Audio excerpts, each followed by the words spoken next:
Malo video kana namoota daa'ima qaban biraan naaf ga'a. Miidiyaa hawaasaa irratti suura daa'ima keenyaa gaafa qoodaa oolu wantoota gurguddoo ja'aaf daa'ima keenya saaxilaati oolla. Kana jechuun miidhaawwan gurguddoo ja'atu daa'ima keenya irra ga'a. Please hanga xumuraatti na dhaggeeffadhaa. Inni ja'effaarra jiru baay'ee waan sodaachisaadha waan ta'eef hanga xumuraatti na dhaggeeffadhaa video kana please namoota biraan naaf ga'a. Akka ogeessa miidiyaa hawaasaa tokko qorannoo ani websaayitiiwwan garaagaraa dubbisee irraa kan ka'e wantan argadhiisiniif qoodaa please namoota naaf ga'a. Gaafa suura daa'ima keenyaa yookaan suura daa'immanii fuunee sooshaal miidiyaa irratti post goonu daa'imman keenya suurri isaanii suni kaampaaniidhaaf dhaqeetu akka gurgurtaatti oola. Kunis akkamitti yoo jenne gaafa post goonu inni tokkoffaa irratti maxxansi yookaan suurri daa'ima keenya to'annaa keenya ala ba'a yeroo muraasaati booda. Even suura sana yoo balleessinillee daa'ima suna suurri isaa kaampaanii Facebook isaa ta'uu, Instagram isaa ta'uu, TikTok isaa ta'uu abbaa dhaabbata miidiyaa hawaasaa sana biratti hafaacha nuti yeroo owner yookaan immoo copywriting keenya ta'a garuu yeroo muraasaa booda to'annaa keenya jalaati ba'a jechaadha suurri keenya kun suurri daa'ima keenya kun jechaadha. Yeroo kana kaampaaniin suni suura daa'ima sanaa fudhateetu waan barbaade ittiin gochuu danda'a. Inni lammeeffaani miidhaani suura daa'ima keenya sooshaal miidiyaa irratti post gochuun fidu sodaa eenyummaa daa'immaa irratti uuma. Kana jechuun fakkeenyaaf daa'ima keenya arra fuunee post yoo goone Facebook irra ni ta'a, Instagram irra ni ta'a, iddoo kamiyyuu haa ta'u, TikTok irra haa ta'u, YouTube irra haa ta'u. Guyyaa akkasii mucaa argadhe jennee keenya gaafa post goonu mucaan keenya sun dhattee gaafa galmee mana barumsaatti galmooftu namni guyyaa isheen dhalattee Facebook profaayilii abbaa jala yookaan haadhaa jala dhaqeetu ilaaleetu mucaan kun waggaa 15 jettee galmaa'uu dandeessi. Garuu Facebook abbaa irraati guyyaa inni postee profaayilii sanarra waan jiruuf mucaan suni ofitti qaanufti waggaa 15 jettee achirra kan jiru garuu 19-20 ta'uu danda'a yookaan immoo sana gadi ta'uu danda'a. Kanaaf eenyummaa daa'ima sanaa irratti miidhaa guddaa geessisuu danda'a. Inni sadeeffaa adifadhee isinitti himaa jira. Inni sadeeffaani miidhaa qaamaa daa'ima sana irratti fida. Kanas akkamitti fide yoo jettanii nuti hin beeknu malee yeroo ammaa teknooloojiin baay'ee deemeera obboloota koo. Daa'ima keenya gaafa sooshaal miidiyaa irratti post goonu awutomaatikaalii dijitaaliidhaan yookaan immoo siisteemni maal godhaa fuula daa'ima keenyaa ni fudhata akkasumallee fedhii yookaan intarestii daa'ima keenyaa ni fudhata akkasumallee frequent relocation of our child or our kid iddoo daa'imni keenya yeroo baay'ee jiraattu detect ni godha jechaadha. Kanarraa kan ka'e hattoonni yookaan immoo namoonni daa'imarra miidhaa geessisanii salphaamatti dhufaniitu daa'ima keenyarra miidhaa geessisuu danda'u jechaadha. Inni afuriffaanii buutamuu eenyummaa dijitaalaa kan daa'ima keenyaa fidataaf digital kidnapping jedhamanni kun. Akkas jechuun daa'ima keenya sana gaafa nuuf suura ishee Facebook yookaan immoo miidiyaa hawaasaa kamirratti gaafa nuti qoodnu automatically sisteemni maal godhaa information daa'ima keenyaa kana detect godha jechuudha. Maalummaa daa'ima keenyaa kana salphaamatti automatically detect godha. Nuti kana hin beeknu by the way. Baay'ee ulfaataadha. Teknooloojiin baay'ee deemeera please of eeggannaa goonu. Erga detect godhee booda xiqqoo ture maal godhaa eenyummaa daa'ima keenya even like saala jijjiiruu danda'a, maqaa jijjiiruu danda'a, wanta garaagaraa eenyummaa daa'ima sanaa sisteemni maal godhaa injijjiira. Erga jijjiiree booda hojiiwwan warshaa keessatti yookaan immoo kaampaanii keessatti hojiin itti hojjetamu jira. Isa kana dhumarratti ittiin dhufaa. Kanaaf eenyummaa mucaa keenya yookaan jijjiiruu danda'a. Kanaaf of eeggannaa goonu. Inni kan biraa boorii daa'ima keessanii irratti miidhaa fida. Future life of our children. That means like daa'ima keenya gaafa nuun social media irratti post goonu suurri ishee jalqabaa yookaan maybe high school irratti isheen jirtu post gochuu dandeenya. Elementary turni jiru yookaan isheen jirtu post gochuu dandeenya. Yeroo kana eventii yeroo sana ture gaarii ta'uu dhiisuu danda'a. Garuu suurri suni social media irra jira. Even yoo nuti balleessinillee inni jira. Kaampaaniin social media suni ni qabata jechaadha. Erga mucaan kun barumsa xumuree yookaan xumurtee interviewdhaaf yookaan hojii barbaachaaf deemtee booda automatically information ishee retrieve ta'a database sisteema keessaatiin yookaan immoo Facebook yoo ta'e Facebook irraa salphaamatti argachuu danda'a jechaadha.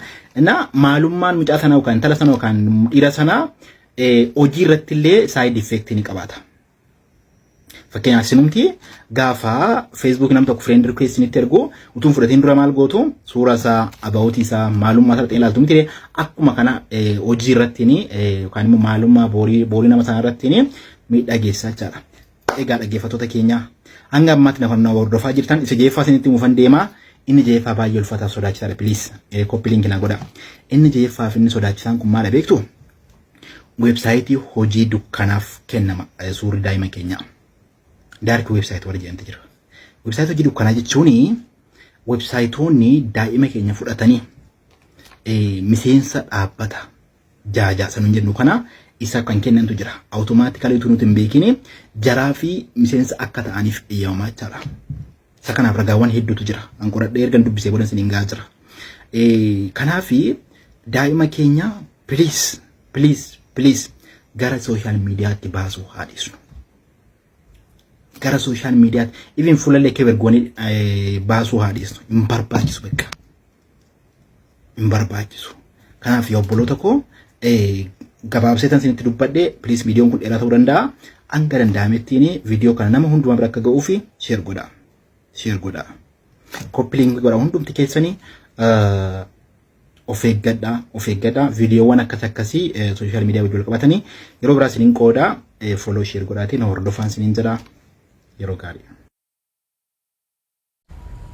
Qimamoota mana maadaamii birmattoota guyyaa rakkinaa warra guyyaa gargaarsaa jalqaba irratti hiriirtan warra osoo meeqa dhukkubsattanuu dhukkubsataa keessan wal'aantan warra gammachuu ormaaf jecha gammachuu keessan aarsaa gootan warra jijjiirama maatiif jecha dargaggummaa keessan xumurtan warra guyyaa gaddinaa nama hammattanii gadda keessanitti himattan dhabdan akkasuma warra guyyaa gammachuu sagalee keessan ol kaastanii gammachuu keessan ibsuu hin dandeenye jirtu nagaa keessanii iddoo jirtanitti nageenyi keessan badhaadha haa ta'u. Har'a waan isiniin jedhee dhufe yeroo baay'ee qimamoonni mana maadaamii rakkina guddaa qabna waan rakkinni keenya naani jettanii way hin binnaa shaanxaa keessatti darbanne waan way godhachuu feenu way boru jennee boruuf beellama qaban wayyaa yeroo baay'ee wayyaa haabinnu wayillee haabinnu even waanuma ammallee itti fayyadamuu dandeenyu way binne shaanxaa keessatti darbanii gaafa biyya gallee itti fayyadamna jenna garuu suni dogoggora guddaadha. Kan nuti beellama qabanne guyyaa boru jedhamu sanaaf guyyaa nuti hin beekne guyyaa nuti arguu fi arguu dhiisuu dandeenyu wayii sana argitanii garuu guyyaa har'aa tana guyyaa har'a nuti itti jiraachuu qabnu guyyaa har'a nuti waa itti godhachuu qabnu tana guyyaa har'a firii nu taate tana dhiisnee irra tarreeti kan nuti beellama boruuf qabannu jecha suni ta'uu hin qabu. Laalaame kaleessarra teessanii guyyaan boru jettanii dhiphattanii cinqamtanii maal jettaniif suni bar guyyaa har'aati argitanii guyyaan dhiphattus cinqamtus dhufuun ishii hin oolu. Waan godhachuu qabdu tokko amma godhadhu waan nyaachuu qabdu nyaadhu waan dhugduu qabdu dhugi waan akkaataa uffachuu barbaade tokkotti uffadhu waan fedha keetii godhadhu gaafa maadaamii kee waliin baata akkuma dura biyyatti uffattutti uffadhu zanaa jedhi qabra redhi yeroo mara uffate takkan uffatinaa dhoofu maal taate sammuu keeshuu gaarii miti sammuun haarawuu barbaada. Dhiphina keessa kan eegsin gashiu nama biraa miti bar ofuma keessaniif dhiphina keessa of gashitu. Dhibamtee tataana wal'aanami boruun galee wal'aanaman jedhin ati bar ofii dhukkubsachaa nama wal'aanatti kanatti jirtu ofii ta'e jalqaba narraa yoo hafe sirraa yoo hafeen booda nama biraatiif kan ta'uu qabnu malee osoo nuti dhukkubsannu osoo nuti haali nu mijatin osoo nuyi waan kana jedhamu tokko keessa osoo hin jiraatin nama biraaf gochuun xiqqoo ni ulfaata. Guutummaan guutitti nuun guutu jireenyi biyya ormaa gingishaadha. Guute yoo jettanii hir'ata guute yoo jettanii hir'ata kuni beekamaadha garuu of hin dagatina please of hin dagatina har'aan tana jiraadha guyyaan beekamne boruu saniif dhiphachuu dhiisi guyyaa har'a rabbi sii kenne tan guyyaa har'a rabbi eebbisee sii kenne tan itti fayyadami har'a uffadhu har'a nyaadhu har'a dhugi har'a waan gootu san godhi kaleessi sun immoo kaleessi inni darbe suni isuma ino guyyaa amma akka aniifatti teenyee irratti teenyee dubbannu kanaati bar arri tunis amma darbitee kaleessa jedhamti guyyaan ati boru jettee dhiphattuuf sinis dhufteetuma inuma darbitechaadha ishinis soo jireenya keessan salphisaame jireenya ofitti hintiniin jedhinaa akkasitti jiraadhaa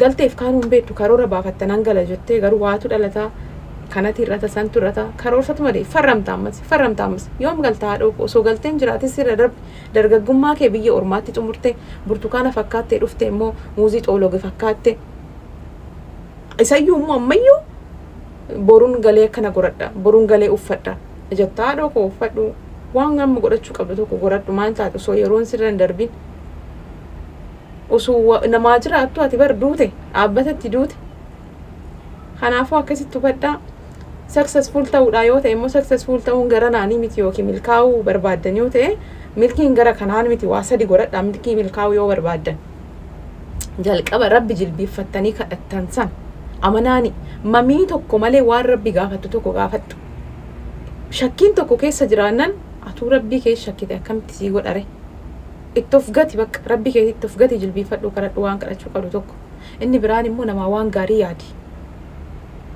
iddoo gargaarsatitti argame waan qabdurraa namaa kenni waan hamaa namaaf yaadi waanuma facaasisan haammatta waanuma facaasisan sassaabbatta gatii ta'eef inni biraan immoo nama wariin kompeer of hin godhin maajoritii fooloo hin godhin kana jechuun kun nama biraa faana waliin dorgomsiisin jireenya kee soorettiin wayi godhatteef hin godhatin soorettiin wayi uffatteef hin uffatin soorettiin wayi bitatteef hin bitatin kana ni goota taanaan akkana ni bulutti bulta taanaan jireenya kee osoo hin taane jireenya soorettiiti kanatti jiraachaa jirtu yoomiyyuu milkooftu jecha akkas godha akkasitti jiraadha adiraa waaqaa adiraa lafa qashtiiwwan koo ani isinin jaaladha miidhama keessaan arguu hin barbaadu bara baraanis arabatti isin arguu hin barbaadu jijjiiramtanii arguun barbaada fayyaa ta'a yeroo gaarii qabaadhaa hedduun isin jaaladha hedduun isin kabajaa yoon balleesse immoo dhiifama guddaa naaf godhaa baay'ee